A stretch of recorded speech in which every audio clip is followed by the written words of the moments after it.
Hey everyone, it's Sam. Now, this is a discussion today of the most important shift in human history. I mean it.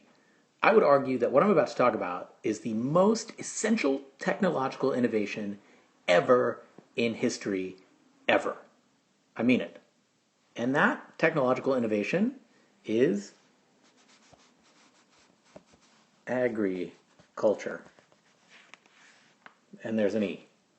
It's not spelling, clearly. It's agriculture. Now, in this discussion, I'm going to be talking a lot about stuff I found in this book called Guns, Germs, and Steel by Jared Diamond.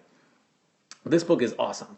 If you're interested in this kind of thing, I really recommend you read it. He talks about the forces that move civilizations and have moved civilizations since the beginning. For the past 40,000 years, why people have moved, why power has sprung from one population and not from another. And guess what he says those forces are? Guns, germs, and steel. So, why is agriculture so important? Well, I'm about to tell you. Okay, so for the most part, for most of the time, since the ancestors of modern humans diverged from the ancestors of the living great apes around 7 million years ago, all humans on Earth fed themselves exclusively by hunting wild animals and gathering wild plants. It was only within the last, say, 11,000 years that some peoples turned to what is termed food production, that is, domesticating wild animals and plants and eating the resulting livestock and crops. Yeah, here you can see the look of shock on my face at that stat. Okay, but for this discussion, let's pretend that this guy here, me, is a hunter-gatherer. So, we want to maybe take away the glasses, maybe grow the hair out a little longer, probably keep the beard, but grow it out somewhat. I don't know, that sweater could be a hunter-gatherer sweater, probably not though. In any case, let's look at what my life looks like on a day-to-day basis.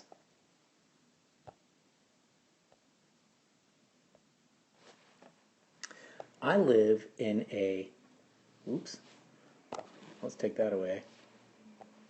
I live in a band. Now, it's not the kind of band that I joined in college to impress the ladies. It's a band of family members, close family members, and distant family members who I live with daily. Now, most hunter-gatherers didn't have communities any larger than 30 people. So I live with, at most, about 29 other people. Every day I wake up thinking about food and where I'm going to get it. Most of my food consists of berries and other edible plants that just grow wild around, and wild animals that I'm able to catch or hunt. The thing is, it's much easier for me from an energy or caloric standpoint to find berries, because you just walk up to it and pick it, and then you eat it, as many of you already know. It's very easy to do that. So if I can get berries, fruits, vegetables that just grow wild, that's what I'm going to do mostly. Occasionally I'll go for a hunt, but you see, a hunt is very difficult. You have to exert a lot of energy and a lot of calories, and the calories that you get back are significant, but if you don't get them back, if you come up short, you don't get the animal you were hunting for, you've wasted a ton of energy. Energy that you really don't have in great supply. So hunting is risky. That said, me and my band, we tend to follow the herds. We follow herds and we go where the food is. So there are 30 of us. We are nomadic, generally speaking. We don't stick in one place. We don't have a town.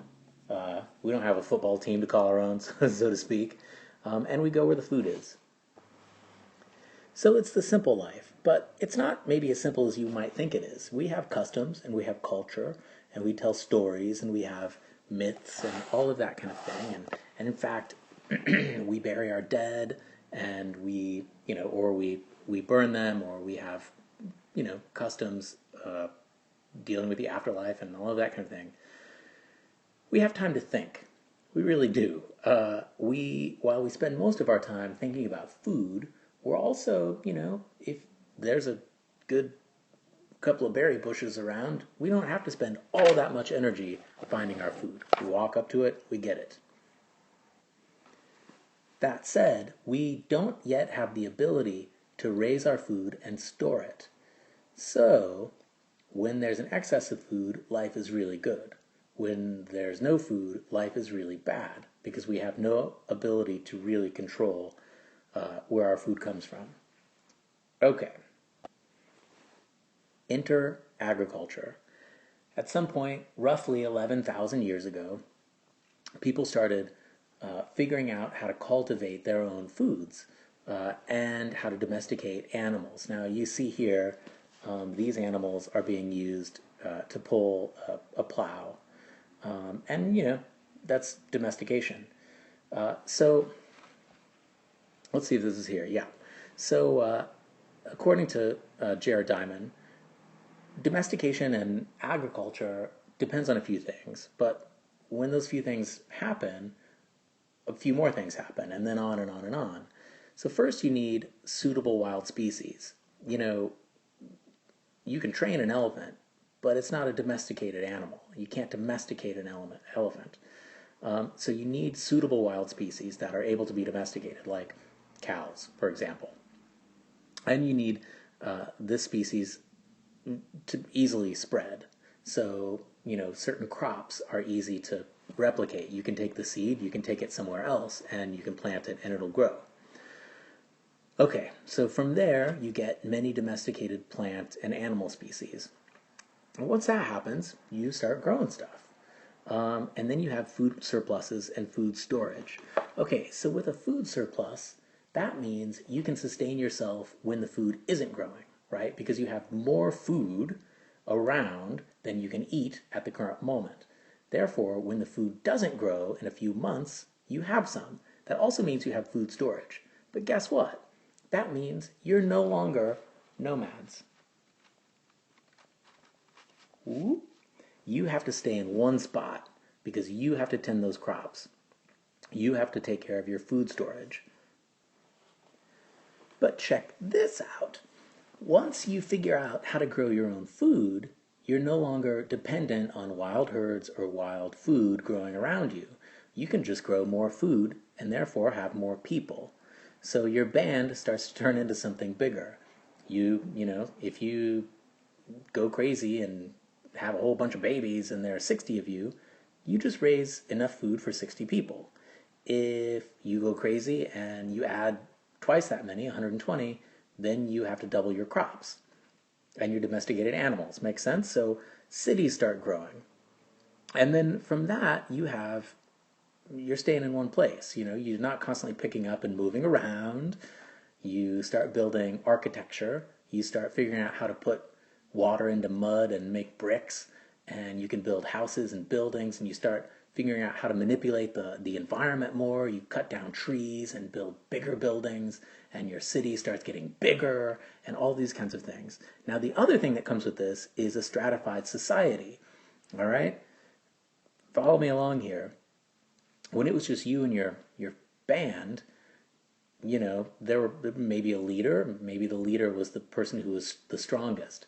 However, agriculture takes an enormous amount of energy, more than even hunter-gathering. But it takes an enormous amount of energy for 90% of the people. So 90% of the people are constantly, 100% of the time, engaged in growing crops and tending to the animals.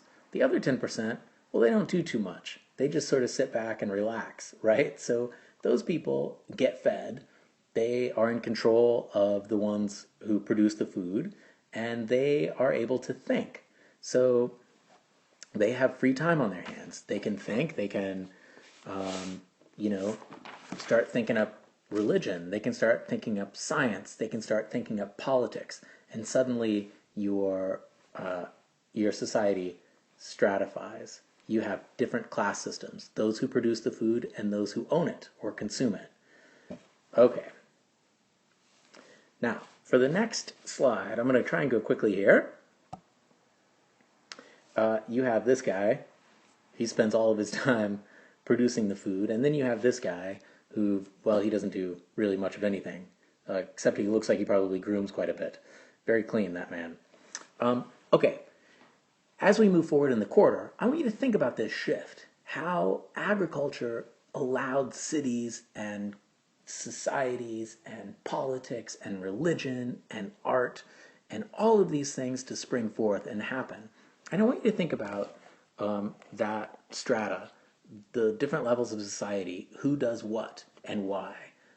As we move along in the next few weeks, you'll start seeing that the art isn't just the important thing. It's who created it, and then also who paid for it, and why.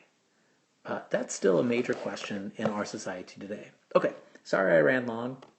Please let me know if you need anything, and I will see you soon.